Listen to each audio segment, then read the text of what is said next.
Good afternoon, everyone, and welcome to the second afternoon session of the first day of the Community Alliance Summit. During this session, we ask that you please use the Q&A and the chat functions for any comments or questions throughout the session. We love discussion, and we want to facilitate those questions and give out everybody an opportunity to ask their questions and have those answered. If you would like to be unmuted during the session and ask your question verbally, you can do so by pressing the raise hand function in the bottom of your screen. To activate the closed captioning, and I know we had a question in the chat that was asking if we have closed captioning up and running. You should have a closed caption button to the left of your screen that should turn your captions on. So we'll go ahead and get started. This is a panel discussion on suicide and suicide prevention, and it runs from 1:30 to 2:30. And I'm going to introduce Ms. Shannon Quik, and she has some opening remarks. Thank you for joining us. Good afternoon, everyone. I just wanted to mention that if you have any questions or you're struggling or you need to talk to a counselor today during our presentations, that you can privately chat Lindsay Banish or Sarah Miller. Lindsay's currently on and Sarah was having a bit of a problem getting on. She's trying again. But you can privately chat them, and they are crisis counselors and can assist you.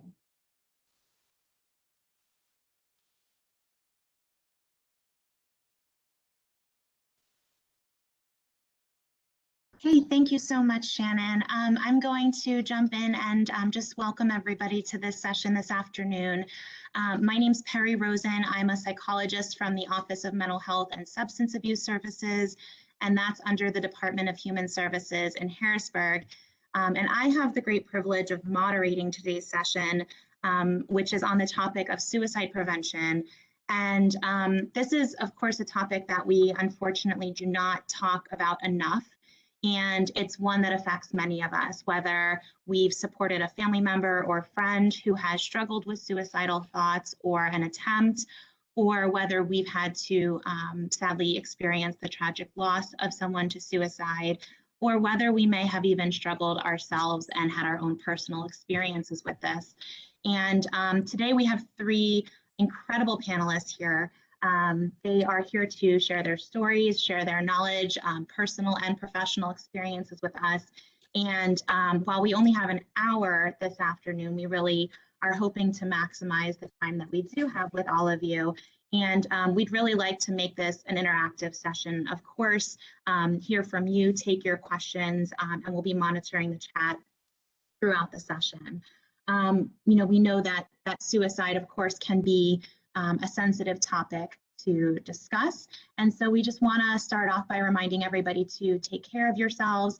As Shannon had shared, the two contacts, Sarah Miller and Lindsay Banish, you can certainly reach out to them at any point during the panel today if you feel like you may need some additional support. And we're also going to share a range of other resources with you throughout this panel, whether those are state resources or national resources, should you need them or should somebody you care about need those. So we'll make sure that we are putting those in the chat periodically. So I guess before we lead in, and I want the vast majority of this time to go to our panelists, but just so that we can kind of talk about this issue of suicide, we know that suicide rates have increased significantly over the past 2 decades, and that's throughout our country, but also here in Pennsylvania. And we have seen some slight decreases over the past 2 years, but we know that this continues to be a really significant issue. Something that I've been able to be part of as part of the work that I do is a bunch of different grants and initiatives that Pennsylvania has. And I feel like this is a time now for Pennsylvania where suicide prevention has really become a priority for the Commonwealth. We actually released a new statewide suicide prevention plan that covers the lifespan. That was about a year ago. I'm so embarrassed that we don't have closed captioning right now.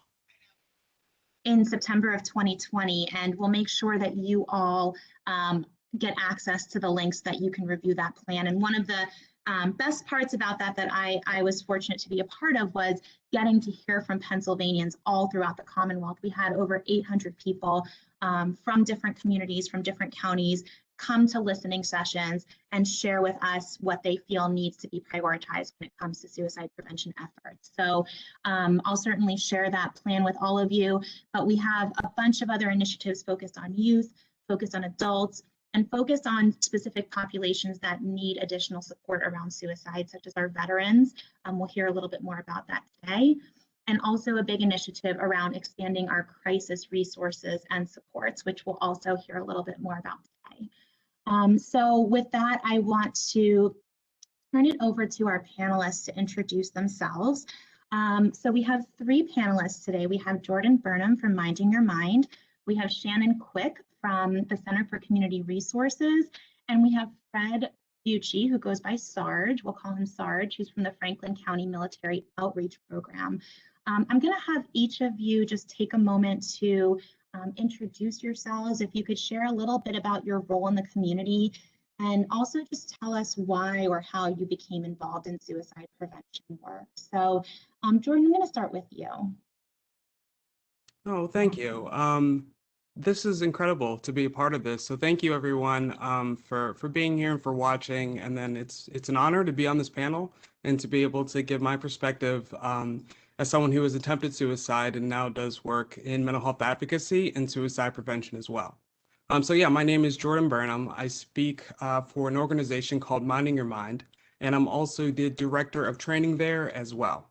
As far as how I got involved in mental health advocacy, suicide prevention, my senior year of high school, I attempted suicide by going out of my 9-story bedroom window. And when I woke up in the hospital, I didn't know what happened. I didn't know why I was in that hospital. I didn't know why I had all these scars and these injuries. But my sister was the one who told me that it was a suicide attempt. And in that moment, I was willing to accept 2 things. One, that physically my body would never be the same after a 9-story fall. And 2, that this was a suicide attempt. And I think by being able to accept both of those things, it helped me with the next decision I would go in after that. So I did a interview with a reporter from the Philadelphia Inquirer newspaper. I was 18 at that time. I thought that would be my first and last time ever sharing my story. But that ended up going around the country, going around Pennsylvania. And so sharing my story went from something I thought I would do once to something that I wanted to do as much as possible. So my first ever presentation was October of 2008. And here we are, 2021. And I still have the same love that I do for this work. I'm still have the same love by being able to go into schools and give this message. And I still feel very passionate about sharing my story in forums like this, especially when it comes specifically to the topic of suicide. So yeah, I'm very excited to be here. Thank you so much, Jordan. Shannon, I'm going to go to you next. Everyone, I'm Shannon Quik. I'm the Director of Programs for Center for Community Resources. So in my professional life, I worked in suicide prevention throughout counties in Pennsylvania for the past 20 years. I worked in crisis intervention services and worked for American Foundation for Suicide Prevention and helped Out of the Darkness walks and have walked and worked with state initiatives. And really my day-to-day job, that I was talking to people and seeing people who are struggling with thoughts of suicide and what to do to help that person and connect them. I do a lot of trainings with families and people and that question of, what to do if a family member is struggling and how to really interact with that person and support them in the best way possible. Personally, I do a lot of this work because of my own experiences. My uncle died by suicide, and myself, I struggled with thoughts of suicide and attempts when I was younger, after some traumatic events in my family. So I take that experience. I have a lot of different varied experiences that are, one in physical health, which is very helpful towards people, and we have a map of how we're supposed to support a person when they have an illness, as compared to mental health, where we really don't have good maps of how we're supposed to help a person when they are struggling and they express that they're having thoughts of suicide or their life is worthless or they don't have value at that moment. We don't have good maps of what we're supposed to do next. So it's been, my passion to really try to change that culture in Pennsylvania and support people and save lives. That's me. Thank you so much, Shannon. Sarge, I'm going to have you go ahead and introduce yourself and tell us a little bit about you. Yes, good afternoon. Hi, my name is Fred Sarge Bucci. I go by Sarge. A little bit about my program. I started in 2008 when our son came back from Iraq. He really had PTSD and traumatic brain injury, and there's nothing here in the county to help him. So I started the program. I've been the director of that program since we initiated it. And since from 2008 to 2018, we have given over $25,000 to deployed soldiers and their families to help them with financial needs. My story is that I suffer from PTSD myself. I was a veteran of Vietnam and Desert Storm. Coming out of work in Desert Storm with two of my friends, I had received a letter from my family, so I stopped to read that when they went to eat dinner, and I was catching up to them, and they were killed by a Scud missile right in front of me. And I suffer from survivor's guilt, and I have attempted suicide 3 times. The third time, my grandson came to see me, and he said, "Pop, why are you doing this? Don't you love me anymore? It's my fault." And that really hit me hard. And from there, I made it a goal to prevent other people from doing it. I have a website. It's the Franklin County Military Outreach Program .homestead.com. And out there we have a links page for all 5 branches of service. And I have multiple links on PTSD and suicide prevention. So today I'll be talking about why I tried suicide, why I stopped, and what I'm doing to prevent others. Thank you. Thank you so much. And just, right off the bat, I just want to thank everyone on our panel for just being so open and coming, with all of your insights to this group today. And, for those of you that are in attendance, certainly as was mentioned, if you have specific questions for any or all of the panelists, you can certainly put those in the chat. But I'm gonna just start us off. I think when we think about suicide and suicide prevention, it's a topic that's really stigmatized. And we know that there's a lot of information and in all honesty, a lot of misinformation out there about suicide that often tends to really interfere with some of the work that's so important for us to do. And so, one of the first questions that I really want to ask to our panel is to kind of, what do you see as some of those, some of the misinformation that's out there? What are some things that you would like the opportunity to kind of address or correct in terms of what's out there about suicide?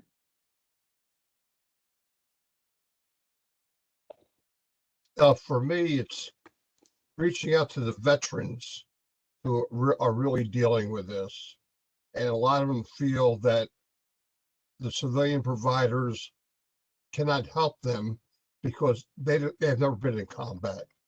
And they only talk to combat veterans to get their story out.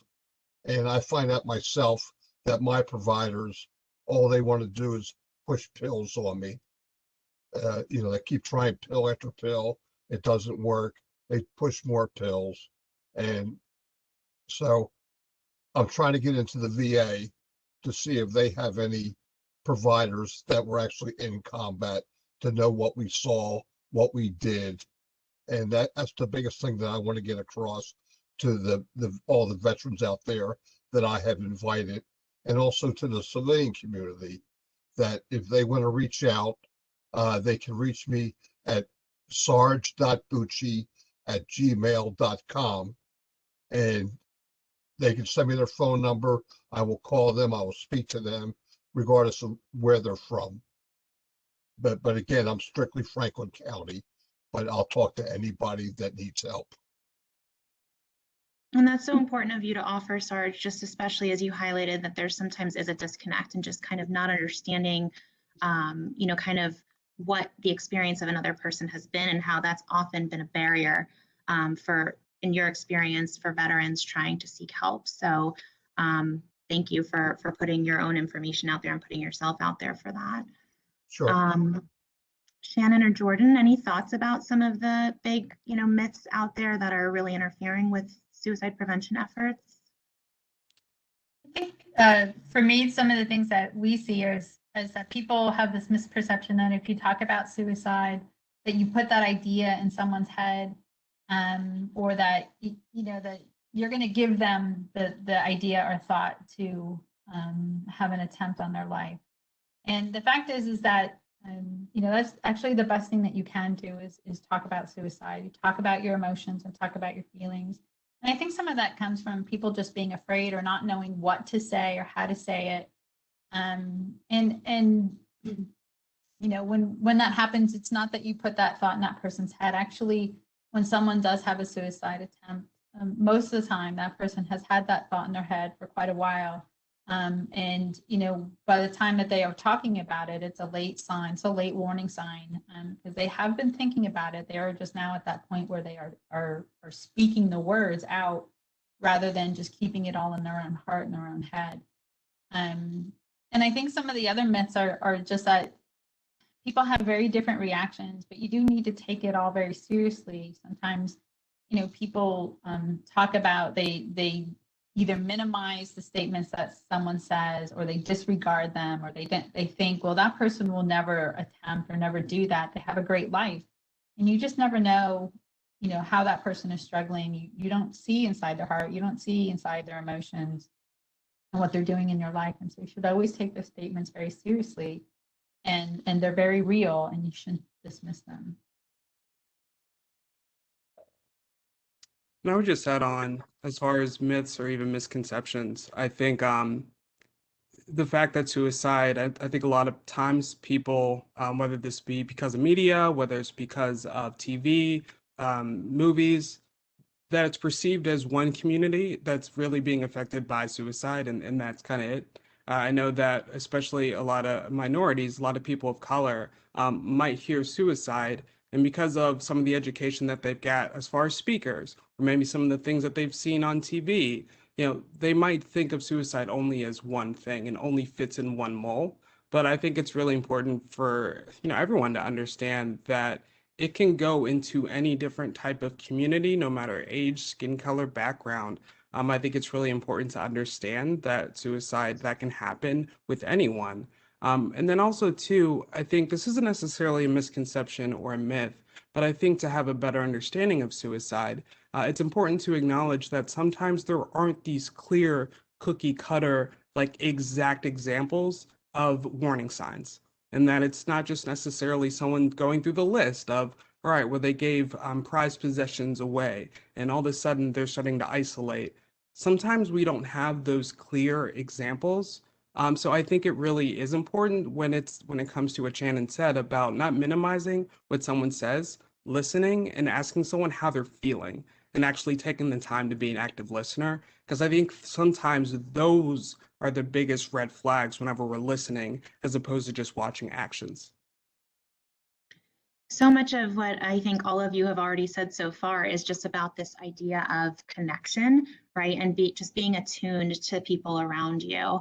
And Jordan, just what you were saying about the warning signs. And so for people that are here today, the warning signs in suicide prevention are the things that we talk about as, what could you see or notice in somebody that's really struggling? And, you really kind of segued into a question that I thought would be helpful for us to talk about in terms of like, so yes, there isn't just one way, or sometimes it's not those typical ways. So, I mean, what would you and what would others say are some of those things, whether you're speaking from, your personal experiences of things that maybe someone saw or didn't see and what you were going through? What can you share with our group about those signs? Yeah, I think there are specific things that someone might say that you might pick up on, and so one of them might be, I wonder what life would be like for other people if I wasn't here, or what's the point in even doing this anymore? Why do I even care? Why do I even try? What's the point in even showing up and being present or showing up to life and being here today? Those are the things that can sometimes slip out in larger conversations, or sometimes that's something that we can notice, one, in a conversation, or two, on social media. And that's the other aspect of this. I can count a number of times where I've seen someone write a status that is clearly showing that they need attention. And I know sometimes people that look at it as a negative of, oh, they're just looking for attention. But to me, attention means a cry for help. And so I know that whenever I see those kind of things written in a status, I'll reach out and just say, hey, read your status. I just wanted to ask how you're feeling. If you need any support, if you need to talk to someone. So those are just a few of the phrases that I always tell people to look out for whenever they're talking to someone or on their social media. I would add to that what Jordan's saying is that, when someone, they talk about, especially adolescents, we'll hear that with people saying, that it's a cry for help or that it's manipulation. And my response to that is that if you identify this as a cry for help, then why aren't you helping? Just help. Like it's not a hard next thought to do is, that when you say it's a cry for help doesn't mean that you don't do anything. It means you help. And so I agree with all of that people say things, and sometimes it feels like people are testing waters. Like, what is your reaction going to be? If I say that I hate my life, that I don't want to be here, that no one cares about me, no one likes me, sometimes that reaction that people have is like, well, how could you say that? Everyone likes you. And what we do when we disregard that statement is that we don't validate those emotions that person has. We really need to perk up when someone says, no one likes me, everyone hates me, I'm not a worthy person. Then we need to start asking, why do you feel that way? Like, what's going on that you feel that bad about yourself? So it's really important is really just to ask questions. And sometimes people don't know what to ask, but just open your mouth and let some words out. And even if you say the wrong thing, it's okay. It's okay to say, that didn't come out all right. That's not what I meant. I'm here and I'm present and I want to talk to you. And I'm listening. That was a mistake. I don't know what I'm doing right now. I don't know, but I'm here to help you. So, I'm going to stay with you. And I think that really helps people, at least in my personal experience. My friends were present for me. They saw, I didn't articulate how I was feeling, but they saw that in me, and they saw something had changed or something had occurred. And all of them came up to me and told me, didn't tell me that I shouldn't attempt suicide or anything, but told me how much they loved me and how much my life was worth to them and an impact that I have in this world. And that is what made the difference, was expressing that love. That's just helpful to hear that it is just a matter of just being real and finding that connection. And it's not like there's magic words, and certainly those things that we just kind of think of that are more of those platitudes can obviously do more harm than good, even if what you're saying is just acknowledging that you don't know what to say, right? It's about kind of that realness. Sarge, is there anything that you would want to add in terms of, things that a person could notice, whether that was something from your own experience or something that maybe you've seen, especially just with everything you've done with veterans? Yes, the things that I saw that people didn't understand what I was going through, especially my family. I blame my wife for writing that letter to me because I thought I should have been killed with my two buddies. And like I said, I had survivor's guilt. When I was in Vietnam, I had 3 comrades get killed by an RPG. Luckily, I was in the back of a vehicle, which threw me out. And then I got run over by the Jeep behind me. And they sent me to Okinawa to the hospital. And there was a young Okinawan girl working there, and she's been my wife for 47 years. So something good came out of that. But going back to Desert Storm, that really devastated me. Again, that happened on 14 August 1990, which was just a couple days ago, the anniversary. And like right now, and then I'm dealing with my feelings like I wish I was with them. You know, why didn't I die? And they did. And so, but that's what is hurting my wife, is that I blame her for writing that letter and me not dying. And she says, what about us? And I said, well, I'm glad I'm here for you guys, but I wish I was with them. Mhm. And that's what I want to get across to the veterans that going through the same thing. You know, we're here, we're alive, we need to live our life and help others understand, you know, that it's okay to be alive. And it's hard to suppress those feelings. Excuse me if I get a little emotional here, but No, you know, we need to talk to each other and help each other through these travesties that we went through. And like I said, if anybody wants to reach me, please email me with your phone number, and I will definitely call them back and speak with them, no matter if they're a civilian, military, outside of my county. I don't care. I'll help somebody. I went to Penn State Mount Alto, and I finished up with my studies in human development and family studies with an emphasis on adolescence, because I know what my son went through with me and my daughter, and then what my three grandsons went through with my son being deployed, and all the travesties that he went through. He's got 3 Purple Hearts and a Bronze Star, 4 tours in Iraq, and 1 tour in Afghanistan. And he's worse than I am. So we help each other because we know what we went through, and that's what we try to reach out to the other veterans with my outreach program. Again, there's the websites out there. If you just Google FCMOP, it'll bring up the website, and then you hit the links page, and then we have links for all 5 branches of service, and then we have links also for suicide prevention, and PTSD. So that's what I want to get across to everyone. Go to the website. There might be something out there that can help you. There's crisis lines out there. I know you guys have a bunch. I might have a few different ones, especially one for the VA, and also the VA websites out there. So, but that's all I got to say, and I appreciate you all letting me talk.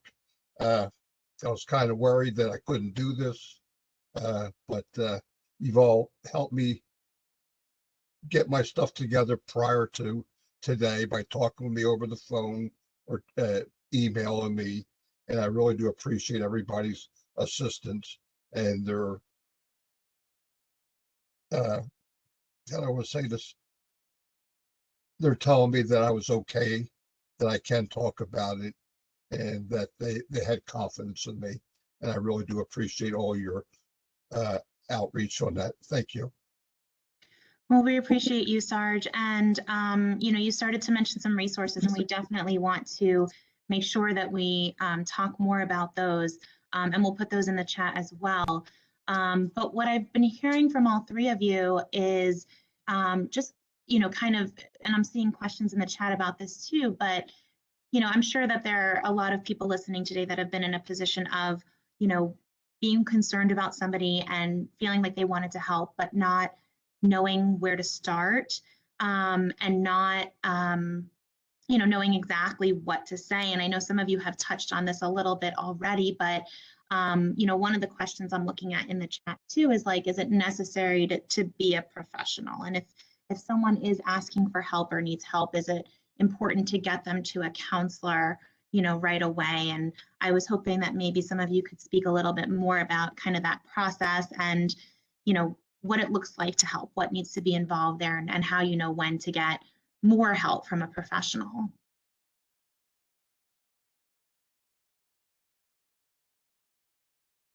Yeah, I I'll think, start with- oh, sorry. Go ahead, George. No, go ahead, Go Shannon. ahead. I was going to say, you can, you don't have to be a professional to help. You can be the person that individual comes to, that you listen, and all you have to really know to do is how to ask for that help. Like if you're not sure what to do, you don't leave the person. You stay with them, and like I said, it's also okay to say, I'm not really sure what to do here, but I'm here and I'm going to stay with you, and we're going to figure it out. And you can access your local crisis services. I put in the chat the number for the National Suicide Prevention Lifeline, and also Pennsylvania Support and Referral, which is our statewide warm line that also can be utilized for suicide prevention. And they will link you and do a warm handoff to your local crisis services. So as long as you don't have to, and that's what sometimes people are afraid of, is that if that person says something to me, then I'm responsible to like treat it. And that's not true. All you have to do is listen and figure out what the next steps are, which could also just be, if you're not sure, call your local hospital, call the police, call, crisis services, call your local county mental health. There's all sorts of points that can help you. Call your local pastor. There are people who know all those resources. You don't have to keep them in your mind, but don't be afraid to just be with the person and stay with them while you figure it out. Yeah, I think the being there to listen part of it is so instrumental to someone continuing to get help. Because sometimes it takes that original, just first initial conversation that a lot of people haven't had before. So it's sometimes difficult to take that feeling and go straight to a therapist or a counselor when sometimes you, as a friend, as a family member, Sarge talks about this, of just being there for people for a phone call, just to listen, to be of support, to say that it's going to be okay. Sometimes that is what gets people to that next part of it. Because it's hard to open up initially about how you're feeling, especially when it comes to talking to a stranger. But I think sometimes that's what's so great when a family member or a friend can reach out and say, hey, I'm here to support you, not just now, but throughout this entire process. I want to hear from you about how therapy is going. If you need a ride, I'll go with you. If you need to talk about it afterwards, I'm here. Let's just pick up the phone and let's talk about it. I think to have that support before going to see a professional is crucial, and someone opening up and being more honest about what they're going through. Plus, it's someone that they can reach back to and say, hey, this is how it went, so that they don't feel alone in that moment and they don't feel alone in the process of getting help, which I think is really important too. I want to ask too, can we talk for a moment about some of the reasons people don't seek help or are really resistant to getting help? And I'm sure this is something that you've all come across in some way, shape, or form. Just if you could share a little bit about some of the reasons, some of the barriers or some of the reasons that you think people don't want to get help or refuse it, and then perhaps some of what could be said or done to help someone get past that. Yeah, hi, this is Sarge. Yeah, I didn't seek help because I thought nobody would listen to me. And I didn't know who to reach out to because there was nobody in my area that knew what happened to me or what I went through and that they wouldn't understand. So I just kept it inside myself until, like I said, until my grandson hit me with what he said. And then I started looking for resources. And like I said, I found that the only people I could talk to were other veterans that been through what I had been through. And that is my main resource that I have. And again, said my son is my best advocate because he's been through a lot more than I have. He lost 44 comrades in his 66 months. And during that time, he was a scout sniper, and he lost his spotter. Spotter stood up, took a bullet through the back of his head, came out his eye, went through my son's shoulder. And then when my son was in the hospital, he got a call from the Red Cross that one of his sons passed away. And that really devastated him. And so we did a lot of work with him in our community to help him get through it. He can't work. He's fully on Medicare and VA benefits. So, but again, you know, for me, it was not knowing who to go to. Would they listen to me? Would they understand? And I found that was really hard to find those people. And so, again, if there's anybody out there, please contact me. I'll talk to anybody to help them not do what I've done. Like I said, I'm a 3-time survivor of attempted suicide. So it's a hard road.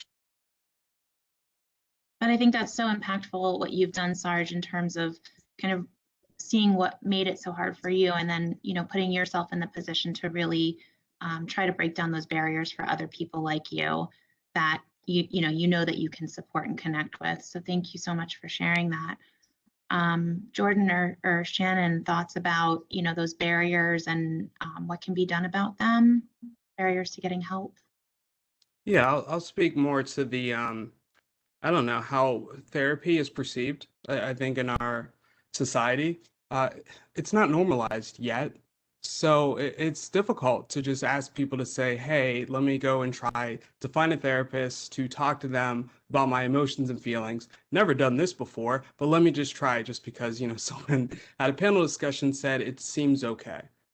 But by us talking about it and by us sharing our stories, that's what normalizes it. But if I feel like it should be at a younger age where the kids in middle school, in elementary school, middle school, high school know who the school counselor is. And not just because they need to go there for help, but just because they know that they're there to listen. And so in that way, it normalizes those small conversations that seem small in the time. But then as things maybe kids struggle with moving forward in high school and college, by just having that base of knowledge that I can talk to a counselor and that's okay. I think once we start that at a younger age, it helps with that perception of going to seek help. But as far as like people doing that now, it can be very difficult in terms of how soon you can see a therapist, what type of therapist that you can see. If you are someone who's African American, trying to find a therapist or a counselor who is African American and the barriers that that can create. So I think there's a perception behind the part of getting help that can be difficult to get through because that barrier, stigma. I mean, the thing that stopped me from going to see the school counselor in high school was not the door itself, it was stigma. That was the biggest barrier out of all of it. So I think what I try and tell people is that, yeah, the first person you might see isn't the right fit, and that's okay because it is a process just like anything else. Just like if you were going to see a doctor for something specifically, and that first one didn't quite work out, it wouldn't stop you from the healing process completely. You just move on till you find what works for you. And those are the kind of things that I also think we should talk about. Just the reality of what it is like to go see a therapist, to normalize that experience for people if they are struggling. I definitely want to circle back to some of the things that you said, Jordan, but before that, Shannon, what about your thoughts on, you know, some of those barriers and what can be done to overcome them in terms of someone getting help if they're more resistant? Sure. I wanted to mention something really important that Sarge pointed out is that actually most people are walking around as hurt people. And sometimes our culture right now is so fast paced that we don't always have the time to acknowledge and recognize that hurt that people feel. And then especially for me personally, what it was is that, you know, we perceive ourselves as strong individuals, or that, you know, our friends or family ask us how we're doing, and we get a better response if we say, oh, I'm doing just fine. You know, that's kind of like what they're looking for, that, you know, and if I were to say, no, I'm doing awful and I'm doing terrible and I can't get up out of bed and I don't want to live, they don't really know what to say at that point. And so again, that's that reducing of stigma that Gordon's talking about is giving ourselves, how do we respond to that? I mean, if someone says in our community, our neighbor, our family member, that they have terminal cancer, we know exactly what we're supposed to do, right? We get cards from the church, we get food, we get transportation, we get all of this assistance and community support because people know what that means. But when someone says that my family member is diagnosed with schizophrenia and they had to be hospitalized 3 hours away, you don't have prayer circles, you don't have people giving you transportation money because it's so far away, and you actually feel very isolated in that because of the stigma, because of how we approach it. But it's right. It's we have to destigmatize that, make it normal that we go to the dentist plus we have a counselor. It should be a normative thing. We are emotional beings, but sometimes we like to pretend. Well, not sometimes. We like to pretend that we're not. We don't acknowledge it, but we are emotional. We have strong emotions, big emotions, and it's just one of those things we don't know how to talk about them all the time. And others don't know how to listen to them or hear about them. And hopefully the more that we talk about it, the more that we encourage counseling, the more that we respond in a positive way, the easier it is for people to discuss these very serious emotions that we have. So Shannon, just what you're saying right now actually really kind of, I'm looking at something that just came in the chat, and it just kind of seems to fit right in with that. And someone asked, what is one thing to do when your loved one is tired of repeating his experiences to people and professionals because the depression doesn't go away? And so I just wondered if anyone had any thoughts on that question. So I mean, I don't know a lot about what that question is, but that is it's so sometimes that is learning how depression works or mental health or mental illness works within the person. So when someone has diabetes, there's a lot of testing that goes into that, right? We have to get blood tests and we try the medication, and this medication may not work, and then we try a different one because we're trying to get the chemistry correct on how to manage your insulin. And then you have to change your diet and you learn all of these things about it. And mental health and mental illness or psychiatric illnesses really shouldn't operate any different. But for some reason, we don't treat them in the same way. I mean, if someone has depression, then we need to learn what that depression looks like, feels like, smells like in that person's life. So part of depression really is distorted thought process, that we latch on. If we're in a depressive state, we latch on to those negative thoughts very easily, and we can reinforce them. That's what happens. If I'm feeling depressed and someone says to me, wow, I really like your dress, I don't hear you really like my dress. I hear, you don't mean that. My hair looks awful today. I'm having a bad day. You're just saying that because you want to be nice, and that's not a true statement. And I can talk myself out of that.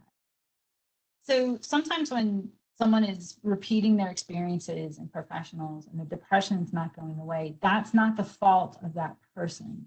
And that's really important too. You don't blame the individual who's having that depressive symptoms or those thoughts of suicide. You don't blame them. It's not that, you're not doing enough in counseling. That we never say that. That's a terrible thing to say to people. I'm going to say that right now. Do not do that. Do not blame the person for something that's not working. Because they're giving it their best or their all, and that best and all look very different every day. So you might need to look at, maybe is the medication's not, that medication isn't the right med. Or how are we talking about this? Or do we need to change the therapy?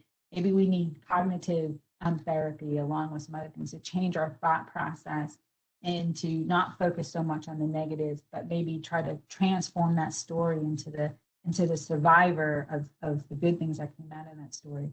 So it just, it's a hard question to answer because you don't know all of the details, but I know, a psychiatric illness changes the way that we think. And everyone, we really need to acknowledge that it's, just doesn't go away, and it changes how that person perceives the world. Thanks, Shannon.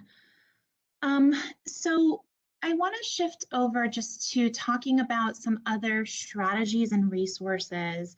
I know all throughout you've been talking about some different approaches, whether it's just connecting at an individual level, connecting with a community, thinking about therapy. Jordan, you talked about starting early and the importance of getting at the stigma around suicide. When we talk about suicide, it's something that we kind of use this term comprehensive approaches, like we need to do many things to really get at this issue that's so complex. Are there other strategies that you all feel are essential to really trying to address this issue, whether it's in certain communities, like if we're talking about suicide in youth, or suicide in older adults, or suicide, Sarge, you've spoken about it, in veterans, or suicide among first responders, right? Like, are there certain strategies or certain approaches that you all feel we need to put out there to really more broadly kind of get at this issue? Yeah, I just start. Yeah, I think for the veteran community, like I said, reach out to other veterans that have attempted suicide, because we've been there. We've seen the errors of our ways. We know how to talk about it, and we're willing to listen and be there for them. And that's for anybody that has attempted suicide, that we got to be there to listen. That's the main thing. That person has to know that there's somebody out there that's willing to talk to them, work their way through it, and be there at any time of the day or night. I give out my cell phone number that I keep on my bed, and I get calls 2, 3 o'clock in the morning. Hey, Sarge, I need to talk. And I said, okay, let's go for it. And, that's what it's all about, is being there for the other person, because they need it. And I was thinking about writing a book called Helping Others Has Helped Me, because when I'm helping them, I forget about my problems and I'm concentrating on theirs. And that's really, it makes me feel better about myself, knowing that I'm helping somebody else. So that's what we're all here for, especially us who've been through it. Like the professor, he said he jumped out the 9-story window. How he survived, God knows how, but God was with him. And that's why he's here. And he needs to profess that to his people, that, I'm here for a reason, and my reason is to help you. And that's the same reason I'm here now, is to help others. Thank you, Sarge. You're most welcome. I don't even know how to follow that up. I kind of Sarge, thank you. That was very kind, sir. I appreciate that. I appreciate you for what you're doing. For me, thinking about strategies of trying to help others, especially when we talk about suicide prevention, minding your mind, really, storytelling is what we try and encourage, especially with the youth, is having our young adult speakers go into schools. And that's with everything in our history of this country. The way that we were able to destigmatize something was through storytelling. Breast cancer awareness being a perfect example of that, is that it took women writing into a magazine all throughout the 1930s to the 1950s. And then there's more and more attention, and then Betty Ford in 1970. And then we kind of go from there to where we are today, where if I said to a kid, hey, there used to be stigma surrounding the conversation of breast cancer, they would have no idea what I'm talking about. They would question me a lot. And I hope that's where we get to, with mental health awareness, with suicide prevention. And I think one of the other things that I think is incredible that so many organizations do, AFSP, NAMI, the walks that people do for suicide prevention and for mental health to gain awareness. Because everyone, if you've ever been to any of those walks, everyone there was there for a different reason. Some people, it's their first time being at that walk. Some people, it's their fifth, sixth time. But everyone there is there for a reason to be with each other in that connectedness that you talked about earlier. And to have something like that, where yes, I love the storytelling aspect of things, but whenever you can get a group of people, and I know we can't do that specifically right now, but whenever you're able to get a group of people together for one common cause that has to do with something like this, there is a unifying effect that lasts longer than just that day, that week, that month. And I think the momentum of those conversations is really what helps everyone when it comes to these topics.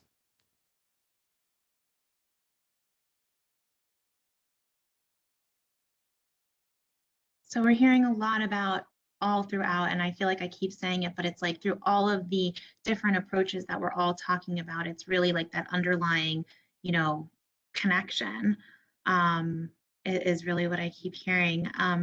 Shannon, I know, you work for a crisis center. Is there anything else, like from your perspective, in terms of like what approaches we need to be thinking about to really, more broadly address this issue of suicide?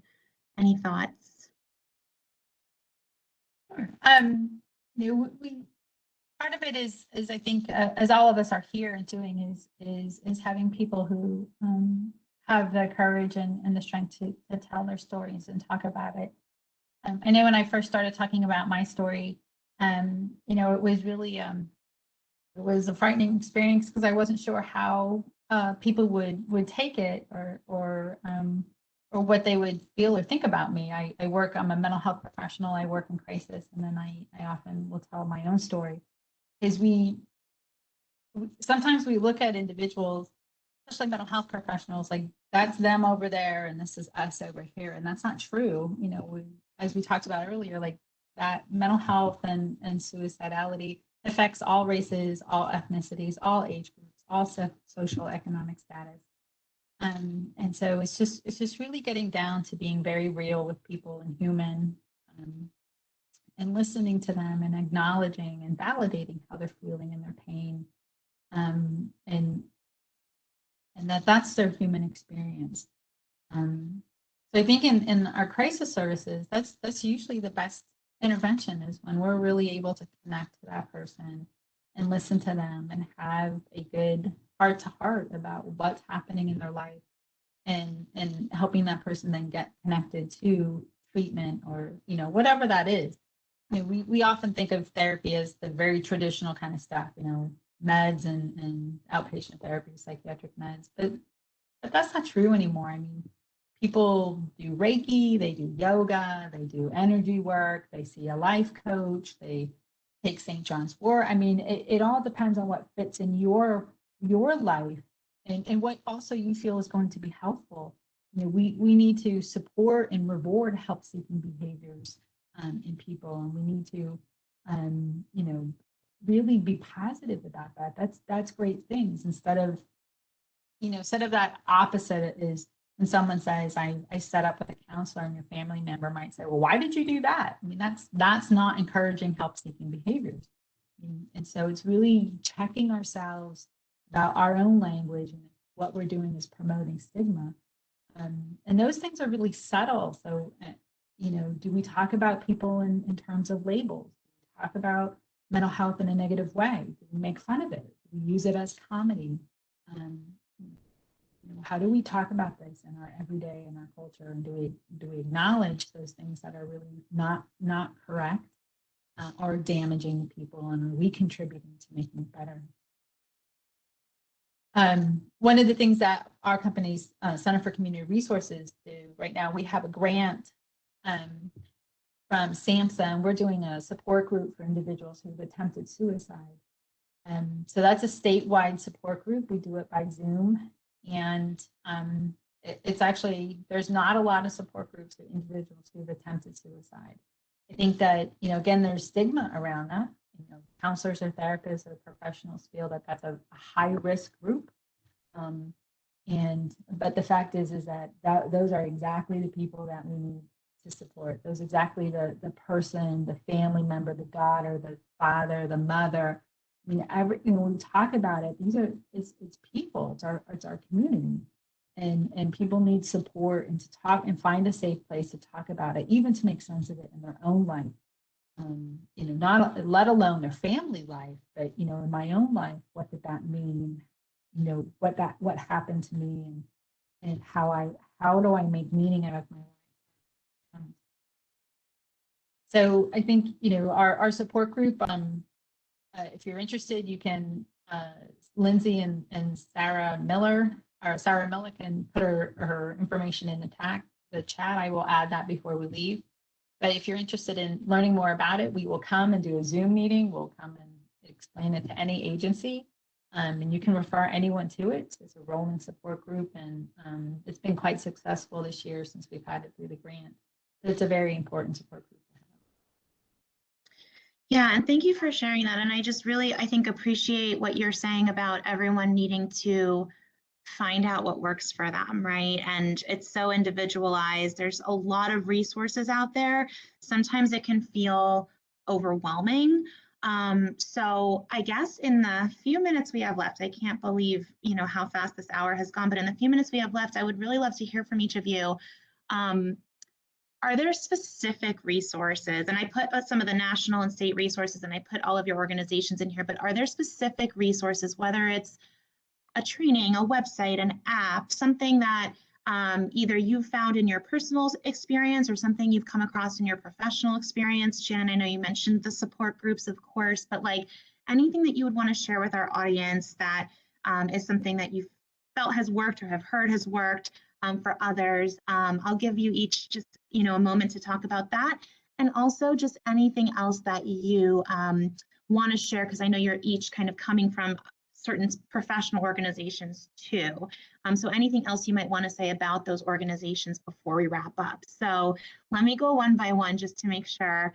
So Jordan, do you want to go ahead and start?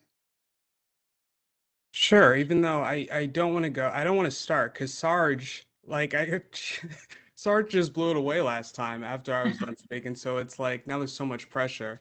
But so for me, I'm gonna take the not easy way out, but this is actually what's most convenient for me is if you go to mindingyourmind.org, you can go there and we have a resources page, and there are a number of different resources that are on there.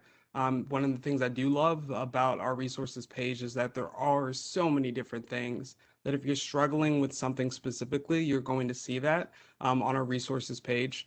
So if you go there and you can check out any of those websites, any of the phone numbers, any of those text lines, I encourage anyone to do that. And also, again, going back to storytelling, if you would like to book one of our young adult speakers for any type of presentation, you can find that at mindingyourmind.org as well. And I just want to say it was an honor just being here with Sarge and Shannon. This was an incredible way to start my week. So. All right, thank you, Jordan. Sarge, I'm going to let you go ahead and share any resources or anything specifically about the Franklin County Military Outreach Program that you want to mention to the group. Yes, thank you. Jordan, I'm sorry I stole all your thunder, buddy. I didn't mean to do that. Like I said, this is my first time ever doing this. I was very apprehensive about doing it.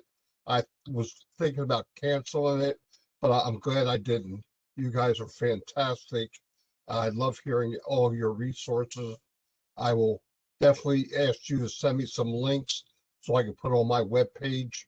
And if you want to put some of mine on yours, I really would appreciate that. Again, my organization is strictly for veterans of Franklin County. But again, anybody can check the resources. A few of us have reached out to Dana saying an hour is too short to cover this topic. And we want to do our own program for maybe a half a day with all the speakers and maybe more speakers to get this message across, because it's very important and more people need to know about it. And like I said, we only have 30 attendees, which I think is kind of small for all the people that I invited. I didn't see anybody out there from my veterans organizations. So I'm kind of disappointed about that. But two other things. There's a thing called Red Friday. I don't know if y'all know about that. It's that we wear red to honor the soldiers of every war that have donated their blood in combat. So it's called Red Friday, Support Our Troops. And the other one is the 22 Club, and that stands for every day 22 veterans commit suicide. And we need to get that number down drastically. And I don't know what the civilian community has in that aspect, if they track how many per day in the United States or in Pennsylvania. But I think that's something we need to discuss also in our talk, if we do another one, is how can we help all the residents of Pennsylvania from not doing this. Again, like I said, I'm a 3-time survivor, and I'm glad I'm here. So thank you all very much. Again, as Jordan said, it was an honor to be here with everybody. I've learned a lot. I really appreciate what you do, and God bless you all. Thank you. Thank you, Sarge. And Shannon, just in our last little bit, anything else that you wanted to highlight or share? I think, people are looking for resources. You just start with American Foundation for Suicide Prevention. They have a lot of information and resources about suicide and suicide prevention, and also a community for people to connect with. And then also Prevent Suicide PA, which is our website for Pennsylvania. And that also has a lot of resources as far as maybe trainings. I had put in the chat about QPR and mental health first aid, and there's trainings through American Foundation for Suicide Prevention. So really, if you start there, that'll probably link you to other resources as well to get yourself and find information out. And locally, a lot of people do trainings and get involved in a training. They do trainings at churches, services, anything like that. So the more that we are able to learn what to say, what to do, how to be with somebody, the better that we're going to support our own community and save lives. And that's what's really important for us to do. Well, I just want to take the last few seconds to thank all of you so much. Sarge, you said it, an hour is not enough, but hopefully we were able to at least get the conversation started. And Sarge, Jordan, and Shannon, thank you so much for all of your insights, all of this information, all of these resources. And to everybody that came today, we really appreciate you being here for this conversation, and hopefully you enjoy the rest of the summit. Thanks, and take care, everybody. Thank you. You all have a great day. Thank you, everyone.